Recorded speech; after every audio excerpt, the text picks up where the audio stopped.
तो वहीं बीजेपी का 3 सदस्यीय प्रतिनिधि मंडल राज्य के मुख्य चुनाव पदाधिकारी के रवि कुमार से मिलकर एक ज्ञापन उन्होंने सौंपा। ज्ञापन में बीजेपी प्रतिनिधि मंडल ने शिकायत की है कि मधुपुर उपचुनाव में जिला प्रशासन के सर्वोच्च पद अधिकारी से लेकर निचले कर्मचारी तक पूरे विधानसभा क्षेत्र में बीजेपी का झंडा, बैनर जबरन हटवाने का काम कराया जा रहा है। इसकी शिकायत के बाद भी बीजेपी प्रतिनिधि मंडल ने मांग की है कि पदाधिकारियों से जो जबरन झंडा हटवा रहे हैं उन्हें तत्काल चुनाव कार्य से मुक्त कर निष्पक्ष चुनाव सुनिश्चित कराया जाए। इसके साथ ही देवघर एसडीओ को छानबीन का निर्देश दिया गया है। इसके साथ ही दोषी पाए जाने वाले के खिलाफ कड़ी कार्रवाई करने की मांग की गई है।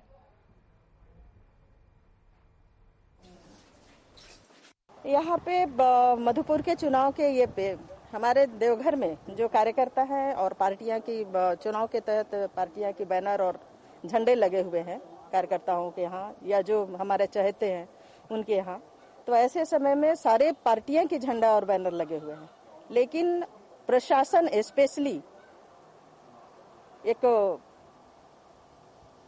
भारतीय जनता पार्टी के ही बैनर और झंडे को उतारते हैं, तो इसका सीधे से मतलब होता है कि आप झारखंड मुक्ति मोर्चा के कार्यकर्ता के रूप में वहाँ कार्य कर रहे हैं। कोरोना का गाइडलाइंस है, इसी का ब्रॉड गाइडलाइंस क्लियर कट आया हुआ है।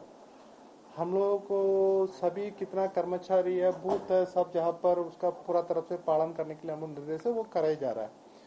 हम लोग को ये भी सूचना प्राप्त हो रही है कुछ कार्यकर्ता पॉलिटिकल पार्टी के माध्यम से उसका शिकायत क्या वो वायलेशन किया जा रही है, वो उनका नुकसान पहुंचाएगी, उनका वोटर का भी नुकसान पहुंचाएगी। मैं अपने अनुरोध ये करता हूँ ईसीए का डायरेक्शन का पालन करते हुए कोरोना का प्रोटोकॉल का फॉलो करें ताकि सब सुरक्षित रह सके। चुनाव हो रहा है सर,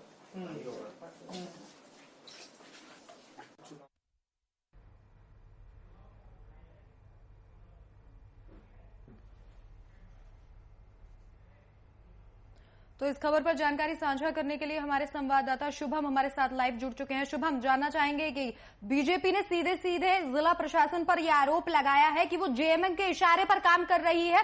क्या कुछ जानकारी आपके पास शुभम?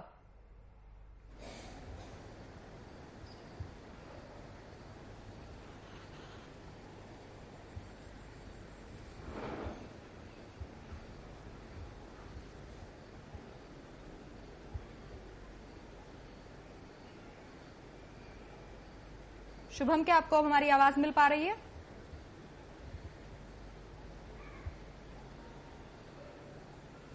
संपर्क साधने की यहां फिर से कोशिश करेंगे। तो पदाधिकारियों को एक ज्ञापन सौंपा गया है जिसमें मांग की गई है कि जो भी यहां दोषी मिले उन पर कड़ी कार्रवाई की जाए। तो बीजेपी ने जेएमएम को लेकर शिकायत की है और जिला प्रशासन पर गंभीर आरोप लगाते हुए कहा है कि जेएमएम के इशारे पर यह जिला प्रशासन काम कर रहा है और चुनाव आयोग में इसकी शिकायत की है।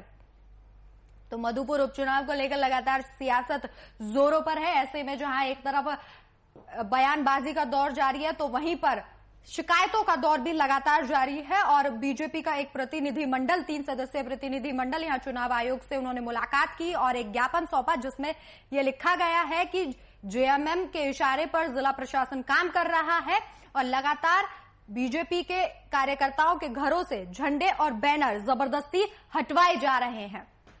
तो मुख्य निर्वाचन पद अधिकारी रवि से ये शिकायत की गई है।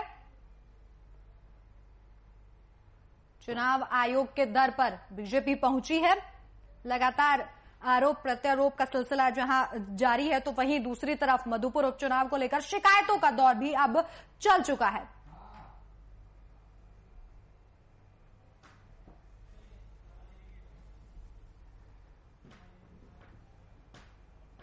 तो शुभम एक बार फिर से हमारे साथ लाइव जुड़ चुके हैं। तो शुभम, जानना चाहेंगे कि इस बार बीजेपी ने कुछ जेएमएम पर आरोप लगाए हैं और जिला प्रशासन पर कड़े आरोप लगाते हुए कहा है कि जो जिला प्रशासन है वो जेएमएम के इशारों पर काम कर रहा है।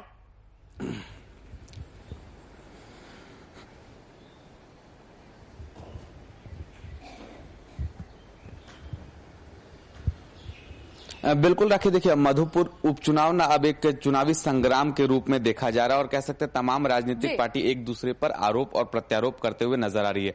बहरहाल ये जो मामला है कह सकते हैं अब तो चुनाव आयोग से जुड़ गया है, क्योंकि जिस तरीका से भाजपा का एक प्रतिनिधि मंडल रांची के चुनाव आयोग के पास शिकायत करने पहुंचता है कि मधुपुर में जो कह सकते हैं कार्यकर्ताओं के द्वारा जो कहा गया है चुनाव आयोग से, साफ तौर पर कहा गया कि जिस तरीका से भारतीय जनता पार्टी के बैनर और पोस्टर और झंडे को हटा दिया गया है मधुपुर के जिला प्रशासन के द्वारा, तो कहीं ना कहीं इस बात को ये दर्शाता है कि चुनाव में कुछ भी संभव है। और जिस तरीका से भाजपा के प्रतिनिधिमंडल हेमंत सरकार पे आरोप लगाया है कि जिस तरीका से मुख्यमंत्री हेमंत सोरेन जाकर चुनाव प्रसार कर रहे हैं और जहां वहां की जिला प्रशासन, जो मधुपुर की जिला प्रशासन है, वो पूरा उनका सहयोग कर रही है और ये चुनाव एक पक्षीय चुनाव के रूप में देखा जा रहा है। लेकिन चुनाव आयोग के जो पदाधिकारी उन्होंने साफ तौर पर कहा कि चुनाव सबके लिए बराबर है और सबको एक भाव से देखा जाएगा। और जिस तरीका से उन्होंने साफ तौर पर देवघर के एसडीओ को यह आदेश दिया है कि जिला प्रशासन पर तुरंत कार्रवाई की जाए। आखिर ऐसी क्या वजह थी कि पोस्टर बैनर वहां से हटा दिए गए थे?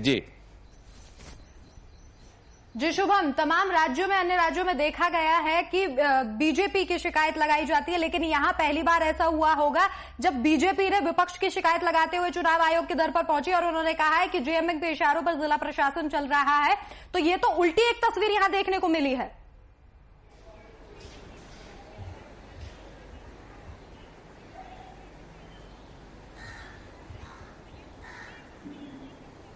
बिल्कुल आके देखिए, जिस तरीका से शुरुआती दौर में हमने देखा था कि भारतीय जनता पार्टी पर तमाम सवाल खड़े हो रहे थे, चाहे वो बंगाल चुनाव की बात कर ले, चाहे वो असम चुनाव की बात कर ले, चाहे वो तमिलनाडु की बात कर ले, तमाम जगहों पर भारतीय जनता पार्टी पर निशाना साधा जा रहा था कि ईवीएम के साथ खिलवाड़ किया जा रहा है, चुनाव प्रसार में कह सकते हैं गलत ढंग से उपयोग किया जा रहा है। तो लेकिन अब जो जिस तरीका से झारखंड में मौजूदा सरकार है, हेमंत सोरेन की सरकार है, गठबंधन की सरकार है, और हेमंत सरकार पर कहीं ना कहीं एक सवालिया निशान जरूर खड़ा है, क्योंकि जिस तरीका से मधुपुर की जिला प्रशासन पे भारतीय जनता पार्टी के द्वारा यह आरोप लगाया गया है कि मधुपुर के जो जिला प्रशासन है वो हेमंत सरकार का प्रॉपर सहयोग कर रही है और भारतीय जनता पार्टी को वहां पर बिल्कुल भी सहयोग नहीं मिल रहा है। और उसी वजह से जो कि घरों पर भारतीय जनता पार्टी के जितने समर्थक है, कार्यकर्ता है मधुपुर में, उनके घरों पर से जिला प्रशासन की ओर से झंडा और पोस्टर और बैनर को हटा दिया जा रहा है। तो कहीं ना कहीं ये सरासर गलत है। और जिस तरीका से चुनाव आयोग के पदाधिकारी ने साफ तौर पर कह दिया है कि इस पर निष्पक्ष जांच होगी और जो भी दोषी होंगे उस पर सख्त सख्त कार्रवाई भी की जाएगी। बहरहाल यह अब देखना होगा कि मधुपुर का जो उपचुनाव है कितना राजनीतिक हलचल और दिखाने को मिलता है। और कह सकते हैं मधुपुर के उपचुनाव के चलते राजनीतिक पारा तो बिल्कुल गर्म है। अब जिला प्रशासन पर भी सवाल उठने लाजमी हो गए हैं। जी शुभम, ये भी जानना चाहेंगे कि इस वक्त सीएम सोरेन है जो वो मधुपुर में ही है, तो ऐसे में सरगर्मियां तेजी पर है, तो क्या लगता है बीजेपी की इस तरीके के आरोपों के बाद क्या जनता बीजेपी के पाले में आएगी या फिर जेएमएम के साथ ही खड़ी नजर आएगी? और कितनी मजबूती देगा मधुपुर का ये उपचुनाव जेएमएम को?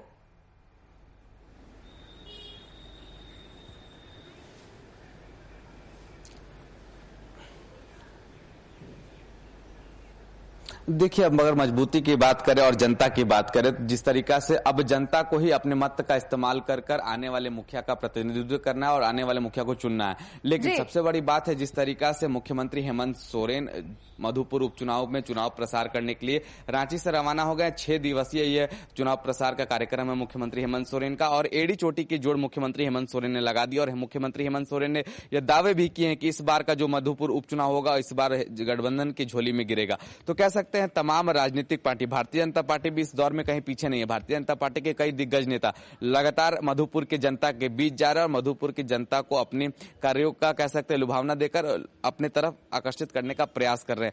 अब सवाल यह है कि आखिर के मधुपुर की जनता क्या चाहती है, मधुपुर की जनता किसका वोट अपने समर्थन में देना चाहती है। सबसे बड़ी बात यह है राखी, जिस तरीका से मधुपुर के उपचुनाव की तारीख जैसे जैसे नजदीक आ रहे हैं तमाम राजनीतिक पार्टी अपने हथकंडे अपनाने में लगी है। और इसी वजह से तमाम स्टार प्रचारक, चाहे वो मंत्रियों की बात कर ले, चाहे वो खुद मुख्यमंत्री हेमंत सोरेन की बात कर ले, भाजपा के विधायक दल के नेता बाबूलाल मरांडी की बात कर ले, एक एक करके वो चुनावी जनसभा को संबोधित कर रहे हैं। तो कहीं ना कहीं इस चुनाव का असर बखूबी झारखंड में देखने को मिलेगा और झारखंड की जनता उस दिन का बेसब्री से इंतजार कर रही है। 17 अप्रैल का वो दिन है, उसके बाद ही पता चल पाएगा कि आखिर के मधुपुर में जो उपचुनाव है वो किसके झोली में जाता हुआ दिखाई दे रहा है। 2 प्रत्याशी हैं, गंगा नारायण सिंह एक तरफ और एक तरफ हफीजुल अंसारी।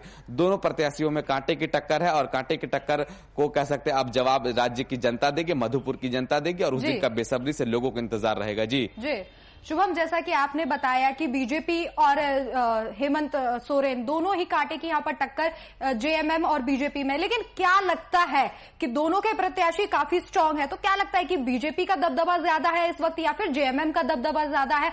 और क्या कोरोना के इस मुश्किल वक्त में कोरोना भी इस उपचुनाव को यहां पर प्रभावित कर सकता है?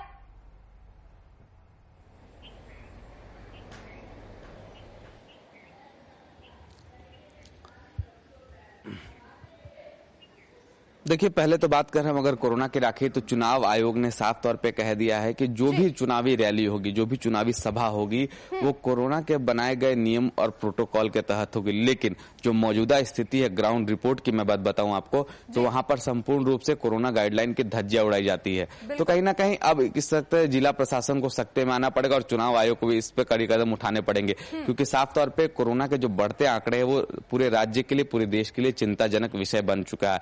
अगर मजबूती की बात करें प्रत्याशियों की, दूसरा सवाल था आपका, तो मैं बात करूं जिस तरीका से एक तरफ हाजी हुसैन अंसारी के पुत्र हफीजुल अंसारी, हाजी हुसैन अंसारी के निधन के बाद हफीजुल अंसारी को मुख्य कह सकते मंत्री बना दिया, और मंत्री पद देने के बाद एक वोट बैंक पर असर जरूर पड़ा है, क्योंकि सिंपैथी वोट है, क्योंकि हाजी हुसैन अंसारी के निधन के बाद मधुपुर की जनता हफीजुल अंसारी को एक अपना उम्मीदवार सामने देखना चाहती है। लेकिन जिस तरीका से गंगा नारायण सिंह की बात कर ले, भाजपा और आजसू के गठबंधन से कह सकते एक प्रत्याशी खड़े हैं गंगा नारायण सिंह भाजपा के तरफ से, तो उनका भी ग्राउंड पे पकड़ इतना मजबूत है और एक कह सकते हैं लोकप्रिय नेता है वहां के और लोकप्रिय फेस है, तो मधुपुर की जनता उनके तरफ भी है। तो कांटे की टक्कर जरूर है, दोनों तरफ बराबर का आंकड़ा देखने को मिल रहा है, लेकिन ये तो चुनाव के दिन ही पता चल पाएगा आखिर मधुपुर की जनता ने किसे अपना मत दिया है और इस बार आगे आने का अवसर प्रदान किया है और कौन मधुपुर का नेतृत्व करते हुए नजर आएगा। जी शुभम, तमाम जानकारी के लिए आपका शुक्रिया। तो मधुपुर उपचुनाव को देखते हुए लगातार यहां सियासत गर्म है और मधुपुर उपचुनाव में झंडा हटवाने को लेकर और इसके साथ ही बैनर जबरन हटवाने के आरोप को लेकर चुनाव आयोग के दर पर पहुंची है बीजेपी, और जेएमएम और जिला प्रशासन पर गंभीर आरोप लगाए हैं कि जिला प्रशासन जेएमएम के इशारों पर काम कर रही है और इसी को लेकर चुनाव आयोग से बीजेपी ने शिकायत की है।